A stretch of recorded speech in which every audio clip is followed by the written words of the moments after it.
we have some folks in LA as well. Cool. All right. Well, looks like we're live. So everybody, welcome to the very first episode of the Out of Home Insider Show. Got James Heller joining us here from Wrapify, number 309 on the Inc. 500, if I'm not mistaken. Is that right, James? That is correct. Thanks for having me. Cool. Thanks for joining us. So, let's learn about you, man. How'd you get in out of home? Is this a development for you? Did you start in out of home? Did you come from another space? Yeah, that's a great question. I did not come from out of home. I'm a marketer by trade. I've been fascinated by out of home my whole life. I think I've always thought big. And when you think of out of home and when you see an out of home placement, for the most part, they're big, and they're hard to ignore and they make an impact. And I've always been really blown away by how lacking it was from a media measurement standpoint early on. And I think the industry has definitely made huge strides in that since, even when we first started the company to now.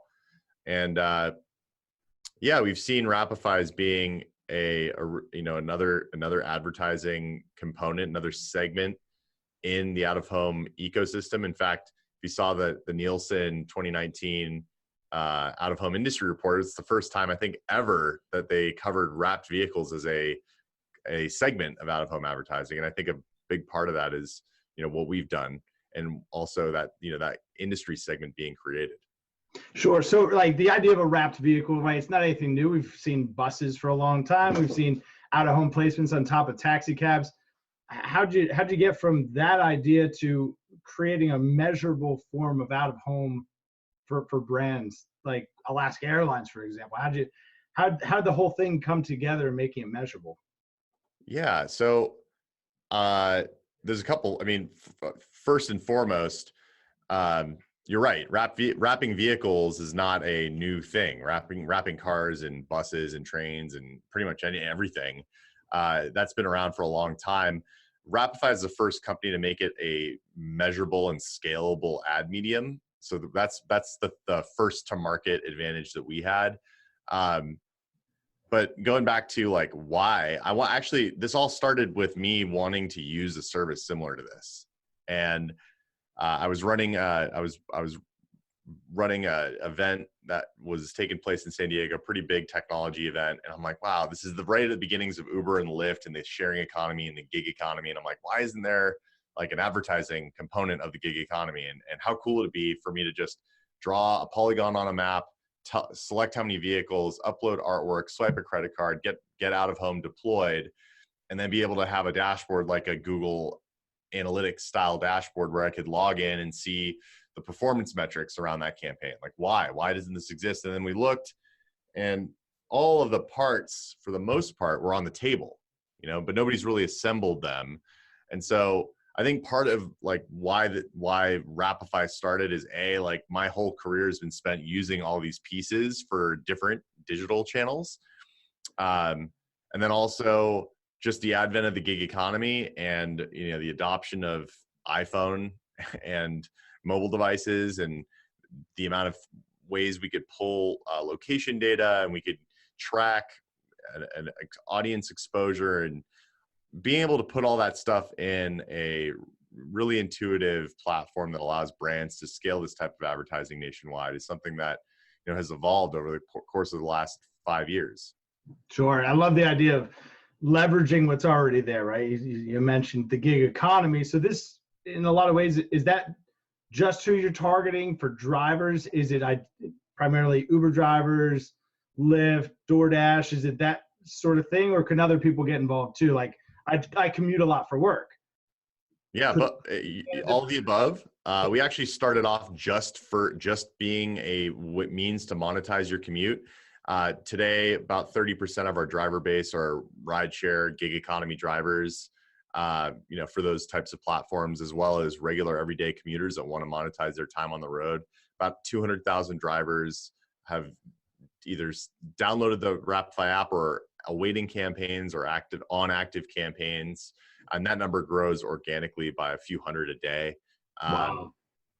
And then on the brand side, we started off and we came out of Jason Calacanis's launch incubator. For those who don't know who he is, he's one of the most prolific investors on the planet. He was one of the first investors in Uber. He's made one of the most legendary returns on a angel investment like ever because of that, and several others. So he's been really good at picking winners, and he picked us, which is awesome.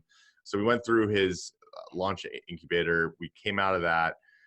We patented a method for measuring a moving out-of-home object. We did that in 2016. 2017, I was the feature honoree for the Forbes 30 Under 30 for marketing and advertising. That was a wild year. We had our first near-death experience. We tried executing a sales strategy that didn't really work. Had to kind of go back to the drawing board on how to sell this. And also just further pushing industry adoption.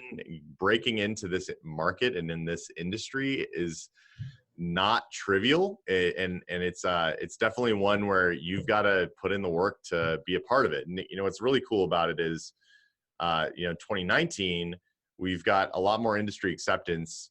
The out-of-home industry is starting to really embrace us because we're adding to the pie. Out-of-home advertising is a 9 billion-ish market in the US, and we're not really pulling from that because the brands that leverage us, they're not going, oh, we're going to buy Wrapify instead of billboards or instead of these other things. No, like what we do complements all that. We increase the reach and frequency for all of the traditional stuff, and we help bridge the gap between that traditional media and digital. So when you look at kind of how we're positioned and also how we complement traditional out of home and transit and digital and all those things, it makes a lot of sense.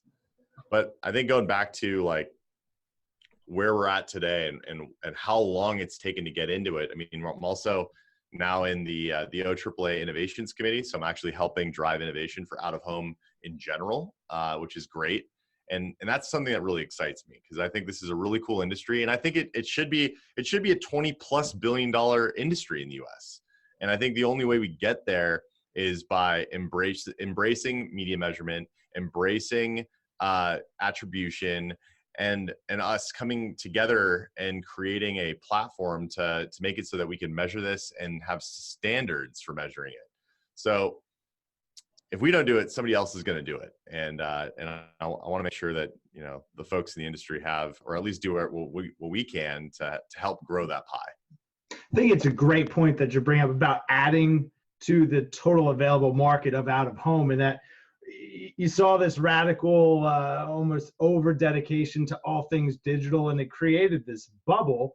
And you see that reversion now coming. Big brands, you see some of the brands featured there behind you, these big brands that have always focused on top of funnel, maybe betrayed it for a little bit because digital was the hot thing, and now everyone coming back to out of home.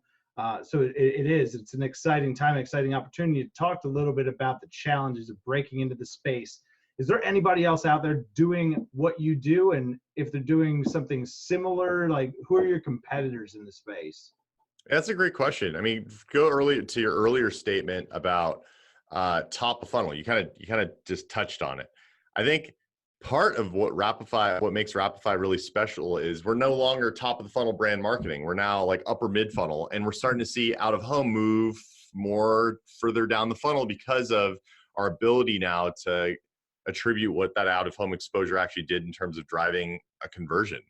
And so that is what's going to make out of home grow, right? The biggest gripe that marketers have had about out of home has been it's really hard to measure. We know it works, we know it does something, but we don't know how well or how much. So it's really hard for us to put a bunch of ad dollars into it unless you're a huge brand that has a dedicated top of funnel brand marketing budget. So, I think that's part of it. Going back to competition, we don't really have any direct competition today. There are other folks in the space that are emerging, and we're starting to see a competitive landscape. There's several folks that are putting digital taxi tops on rideshare vehicles now. There's other folks that wrap cars, but we don't sell wrapped cars. Wrapping vehicles is how we deliver the out-of-home impression. But what we're delivering is a really measurable way of being able to drive really high recall first touch, and then have that trigger retargeting across a bunch of different channels, and then at the end result being a measured conversion. And that's why brands love Wrapify, and that's how we sell. So like if you're to sit in a sales presentation with Wrapify, we're not talking about wrapping cars that much. Makes sense. In terms of the retargeting and the other components that come into the campaign, is that all managed through Wrapify, or do brands do that internally? Do they retain their agency? Can it be any one of those? Yeah, so it depends on the size of the brand. It depends on what agency we're working with. So it varies. We can do all of that. We could push all of the retargeting through our DSP. We're now integrated with the Trade Desk. We have really awesome integration with them. We can push audience straight into the brand's DSP. We have other ways of being able to push audience through like things like LiveRamp. But yeah, it really depends on the brand and what they want to do. But typically, they're giving us the assets that we use to build out all of the out-of-home creative, and then also all the assets for retargeting across mobile, display, connected TV, audio streaming, and native. So a brand doesn't necessarily have to disrupt their process. They can adopt you and weave you right into their process. Or if they wanted to transition everything over and keep it sort of turnkey, they could do that too. Exactly. Like if a brand is a big, global Fortune 50 and they have a massive digital team, sure, and they want to just use the audience that was exposed to Wrapify to segment their own retargeting, that's something they could absolutely do. And we love that, because that means that they're able to take the exposure audience and their first party data and make sure they're hitting the right audience with the right message, right? You don't want to hit somebody who's already a loyal brand proponent or client or customer with learn more about this thing that you already have been using for 10 years, right? So I think that's where out of home is becoming a lot more intelligent. Like we're now able to use that first touch or that reaffirmation of the brand for different things. Because now we can take the exposure audience and go, okay, well here, let's retarget the audience we know are not clients or customers with here's more education. Whereas maybe you're an existing brand that just isn't buying, or existing customer, but you're not buying at the frequency they want you to buy. Or you're not aware of a new feature. And like there's a new feature that you haven't used yet, and they know this. And now it's an opportunity for them to retarget you, because now that brand's top of mind. Sure. So, and is it exclusive to just big brands, or if I'm a smaller regional type business, could Wrapify make sense for me too? We do have lower cost options, and we're actually going to be launching a product that really caters to the SMB lower mid market later this year. But we also, typical brands are in that kind of upper mid market to enterprise on our platform, just because it's really hard for a local brand to be able to budget for something like this. Makes sense. So ideally, it's really some of the big brands that we've seen: Pepsi-Cola, Alaska Airlines. The Alaska Airlines case study really stands out to me because we work with a regional airline where I'm at in Eastern Pennsylvania, a regional airport rather. How were you able to track? Because it was San Francisco to Hawaii, I believe, was the route. Is that right? Yeah. Okay. How were we able to wrap a car in this brilliant piece of creative? We've talked about some of the things that we're able to do from the retargeting side. How are we able to say, hey, this definitely, Johnny, you want to say hi, James? How's it going? Johnny, say what's up, man. You like billboards, right? Cool stuff, man. Look, he's got the MLB right there. I think he's got something for the Mets. You worked with the Mets, right? We haven't worked with the Mets yet. Oh, okay. No, we work with the Padres. The Padres. You know the Padres. The Alaska Airlines, the case for a specific route. I mean, that's pretty neat to be able to take that and be able to measure it. Yeah, I think so.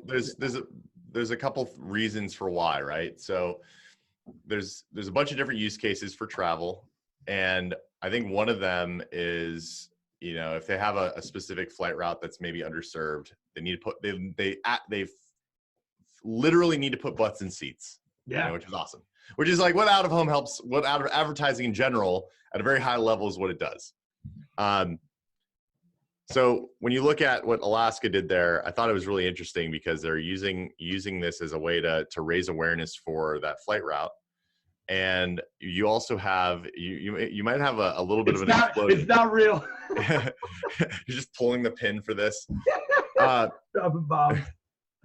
So there's also not only creating that consideration and awareness, but now able to retarget the audience exposed with, multi-channel retargeting across a bunch of different channels. And then we're able to, pixel the conversion page, like the shopping cart, the end of the buying funnel, the marketing funnel, where we're able to get to that, that checkout success page where they bought a ticket, and we're able to pixel it. So, it's a really interesting use case. Travel is an industry that is now starting to leverage Wrapify. We've run campaigns for Alaska Airlines. We ran a campaign or a couple campaigns now for Cheapo Air, which is Fareportal, one of the largest travel websites on the planet now. And then we currently have a campaign on the road for this really cool platform called Trip Actions, which is a B2B tech platform for doing corporate travel. So they actually took a page out of another, actually probably our largest use case, which is B2B tech today. Makes up a big chunk of our revenue. And they basically combine the travel and the B2B tech use cases in a really unique way. In fact, the platform we're using right now for this podcast is one of our largest clients, Zoom Video Communications. So it's a really amazing combination of two amazing use cases. That's cool. And James, you're going to be out here on the East Coast next week, and that's going to be, for anybody watching this recorded, that's going to be the 13th through the 19th? Yeah, I'll be out there. I'm in New York the 16th and 17th, and I might be in Boston on the 18th. So we're still trying to figure out what's happened there. Otherwise, yeah, the 16th and 17th are the two main days that I'm in New York. So a great opportunity for any brands catching this, maybe just in time for James to be out here. But you're back and forth often, right? You've got I'm out there at least 1 week out of the month. So constantly accessible. He was gracious enough to make some time out here. I know it's the end of a week there. It's 8 o'clock here. Looks like I got an impatient little 6-year-old who's ready to probably go relax a little bit. But James, how can people connect with you? Obviously, Wrapify.com. Johnny, you got to hang out for 5 seconds, bro. 5 seconds. We sure are. This is what happens when you record podcasts on a Friday night, man. It's what happens, You're man. supposed to be playing. Got Friday Night SmackDown going. Maybe the WWE. They're on the East Coast. That'd be for you. Well, I mean, that's actually what I want to do after Wrapify. Be a wrestler? That's like the next goal. No, the best way to get a hold of me is LinkedIn and Twitter. So I'm at James Heller on Twitter. If you find me on LinkedIn, I'm pretty active on there. That's how we got initially connected. So, and then also just if you want to reach out to me on Wrapify, just go to our website. There's a contact form. You can reach me there as well. Cool. Awesome. Well, James, we'll continue to stay in touch. We're going to watch what you're doing. Thanks for taking the time out here this evening, man. We really, really appreciate it. And next time, I'll only send one Zoom meeting link. It's all good, man. It was great being on the show. Thanks. Thanks so much. We'll talk to you soon. Alrighty. Johnny, you say what? Bye. He's out. We'll see you later, man. See ya. See ya.